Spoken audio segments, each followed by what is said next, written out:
Dois cuidados que o empreendedor deve ter.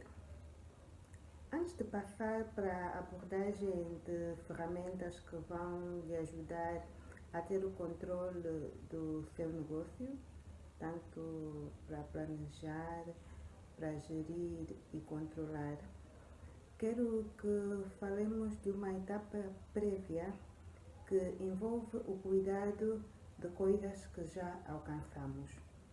No vídeo anterior, se acompanhou, falamos que para empreender é preciso ter um sonho, é preciso ter uma fonte de motivação interna que está relacionada com a ideia que será implementada.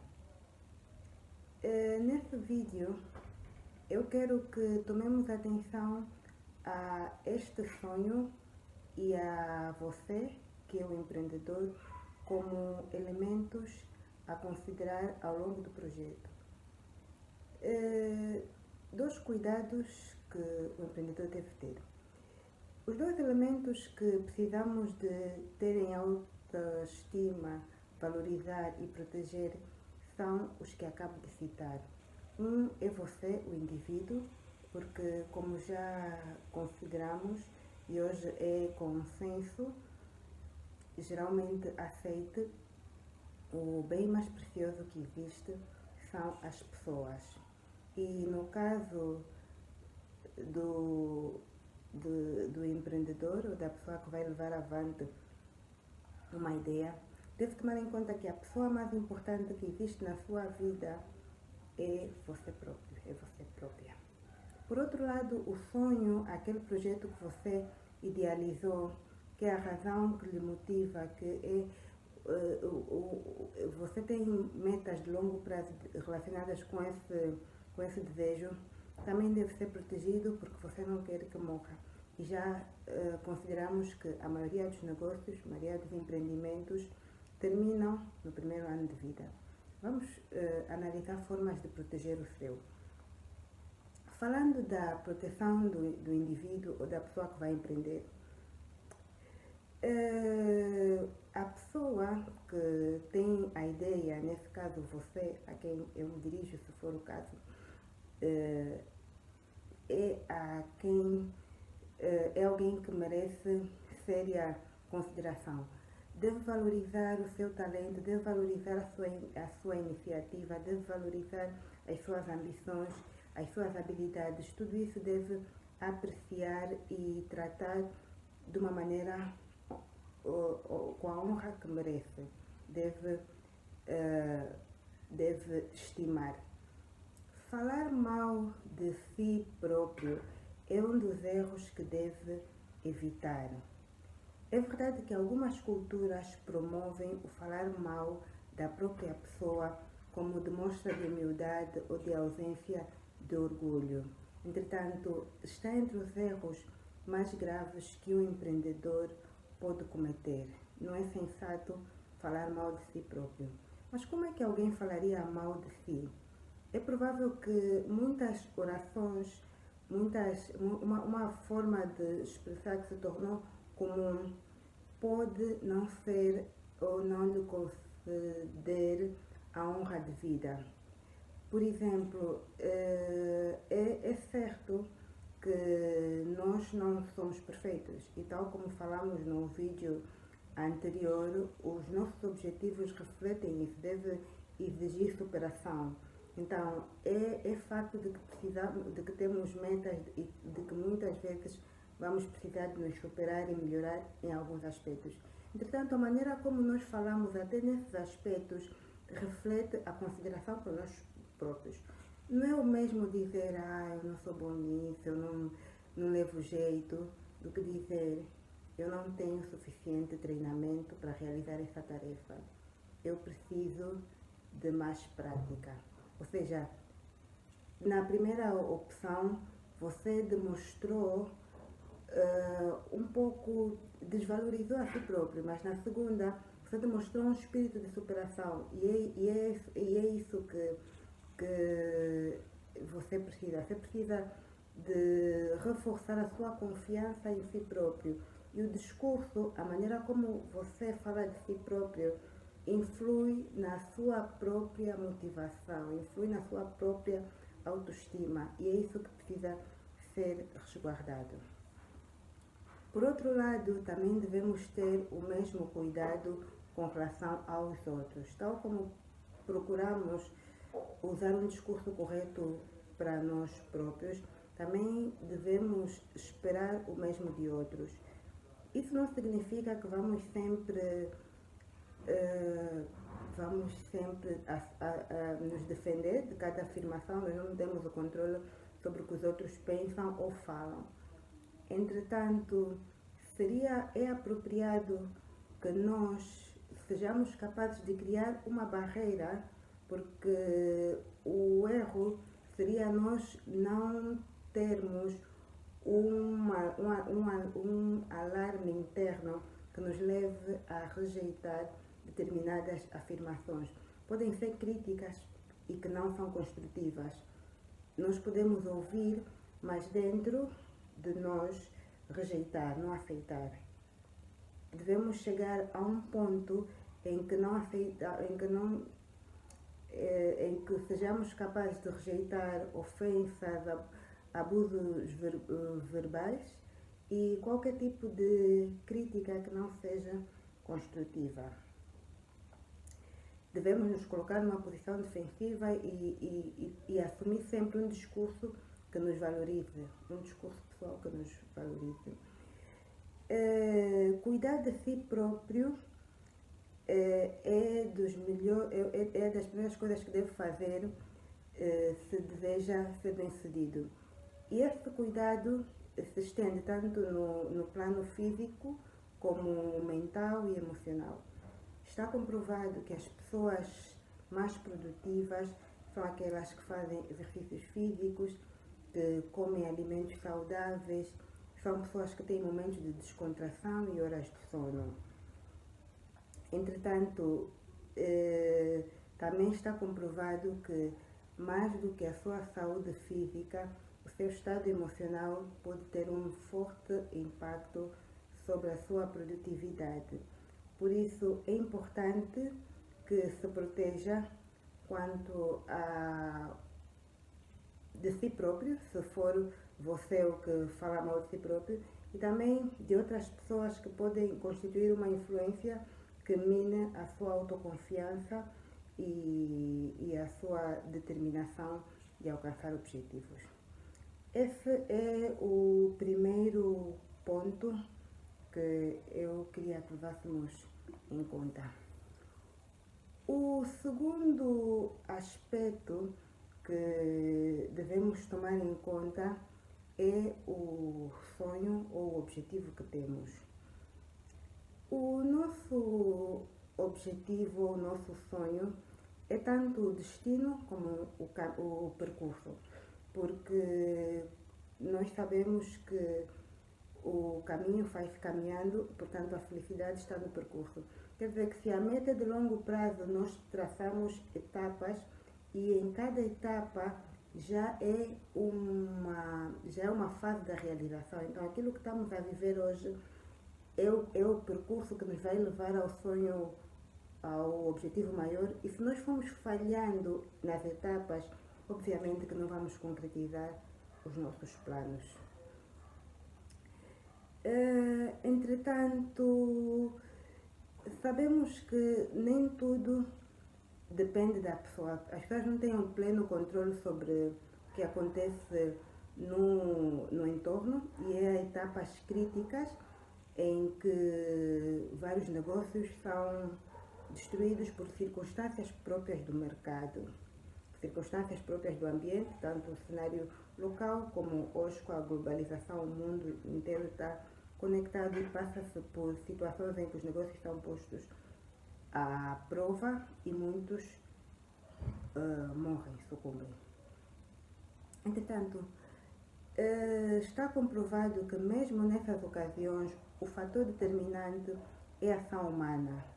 Os negócios costumam ser destruídos, mas parece ser que o impacto de pessoas, tanto internas como pessoas externas, têm capacidade de produzir esse efeito ou esse fim negativo. Entretanto, a fase mais delicada é a fase em que a ideia ainda não está desenvolvida. E o certo é que até grandes projetos com equipes competentes e o projeto já bem avançado, em muitos casos fracassam, e fracassam por por influência de pessoas. Como é que nós podíamos então evitar que isso acontecesse com o nosso projeto? A sugestão que se dá para o empreendedor é não contar os seus projetos. Não conte, não divulgue. Acredite naquela premissa que diz que o segredo é a arma do negócio. E isso sucede porque existem tantas realidades quanto o número de pessoas que apreciam uma situação. Existem tantas verdades quanto o número de pessoas que observam, que apreciam. Cada pessoa tem dentro de si um mundo interno que determina a forma como vê determinada coisa. A pessoa tem factos do seu passado, tem experiências que ouviu. Então, quando a pessoa é exposta a uma realidade, ela processa de uma maneira individual.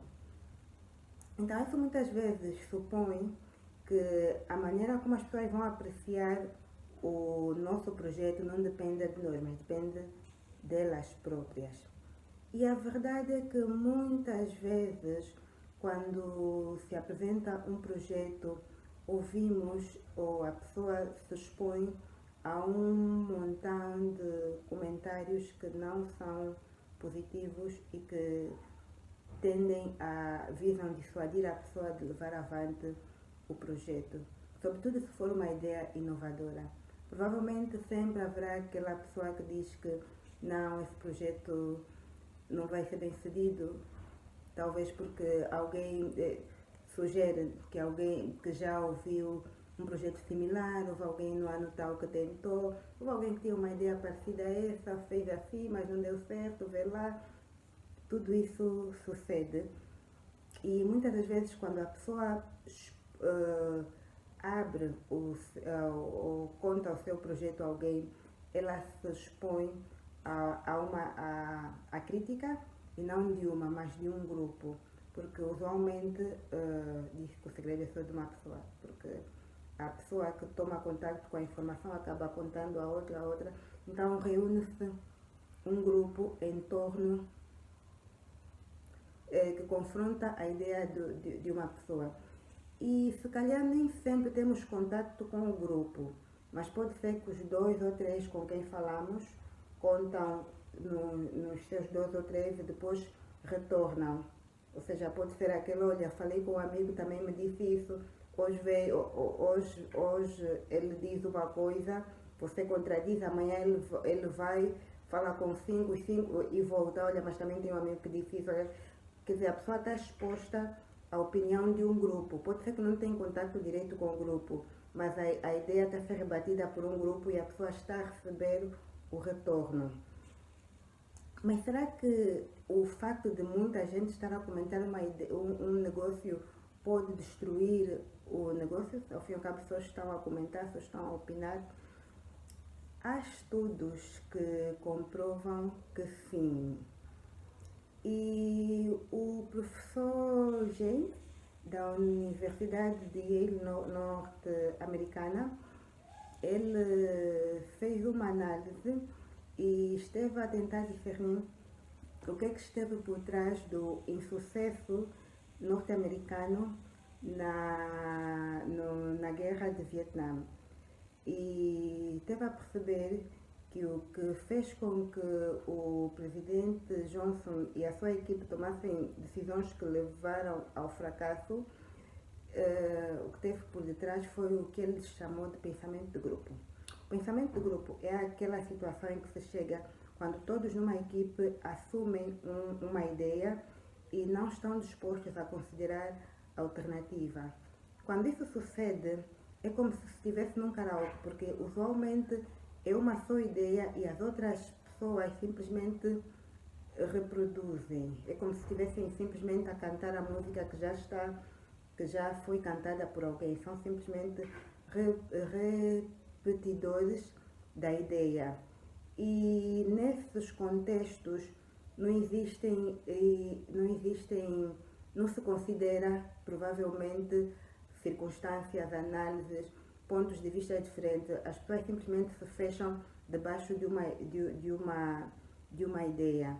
E o pensamento de grupo tem um forte impacto e incluso pessoas competentes, pessoas bem capacitadas e líderes mundiais e de equipes fortes levaram ao fracasso tanto a equipe, houve ocasiões em que foram países, houve ocasiões em que foram grupos, exércitos, e está comprovado que há uma forte capacidade de influência sobre o indivíduo se a ideia for apresentada por um grupo, ou seja, confrontar uma pessoa as pessoas diante de um grupo têm uma maneira de responder que muitas vezes difere da forma como elas teriam agido se estivessem sozinhas a considerar os elementos. Se calhar os próprios, todo o cenário está aí e essa pessoa consegue analisar melhor sozinha do que exposta a um grupo e, sobretudo, se o grupo for unânime. Um estudo similar foi feito por Salomon Asch, e é um psicólogo social, em que ele expõe várias pessoas a uma imagem e o grupo considerável é treinado para fazer uma descrição diferente da que é a realidade. E as pessoas que participam do estudo ou que não sabem que aquilo foi programado, em geral tendem a seguir o padrão do grupo, ou seja, perante a pressão do grupo, a maioria das pessoas troca aquilo que vê e acaba adotando o pensamento do grupo. Portanto, expor o seu negócio, a sua ideia a crítica de um grupo pode não ser a coisa mais indicada. E o certo é que claro, ela vai, ao longo do tempo, as pessoas vão ter que ter contato com a ideia, porque para ser implementada vai ter que ser vista.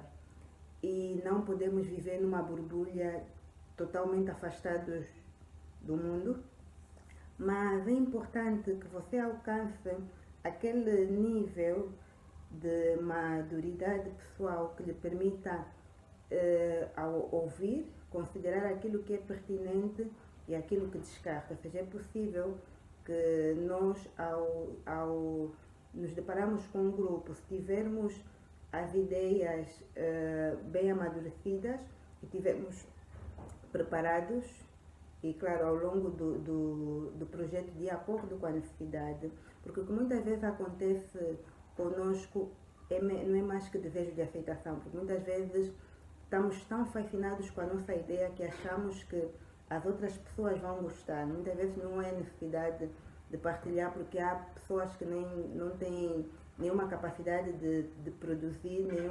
de nos ajudar com nada. Não são sócios, não são parceiros, não são clientes, não são nada. Simplesmente são pessoas que nós partilhamos porque achamos que se a ideia é nossa e nós gostamos, as pessoas também têm que gostar. Muitas vezes o que nós queremos são simpatizantes, não estamos atrás de apoio, não estamos atrás de nada.